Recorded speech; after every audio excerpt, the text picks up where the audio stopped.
আল্লাহর বান্দা যারা, তাদের দরজাটা খোলা থাকে, আয় সৎ সঙ্গ রাখবেন। আদিনী কুল্লু আদাব, আদাব রাখতে হবে।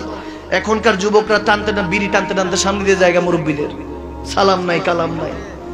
না না না না, এরকম করা যাবে না। আদব রক্ষা করতে হবে। আদিনী কুল্লু আদাব, দিন প্রতিষ্ঠা আদবের পরে। আপনি যত আদববান হবেন তত আল্লাহওয়ালা হতে পারবেন, ঠিক না? আদবে আউলিয়া, বেয়াদবে শয়তান। আদবে আল্লাহর ওলি হয়ে যায়, বেয়াদবি করলে শয়তান হয়ে যায়। মনে রাখবেন, দুনিয়ার সৃষ্টির পিছনে প্রথম হলো বেয়াদবি। ইবলিস যখন আল্লাহর সেজদা ইনকার করলো, সেজদা দিল না আদম আলাইহিস সালামকে, আল্লাহর হুকুম অমান্য করলো, আল্লাহ নারাজ হয়ে দুনিয়াদারির মধ্যে আমাদেরকে পাঠিয়েছে। প্রথম সে বেয়াদবি না করলে এই কাজ, আমরা এখন এখানে থাকতাম না, জান্নাতে থাকতাম। তাহলে আর কোনো টেনশন নাই, দুঃখ নাই, কোনো ডিপ্রেশন নাই।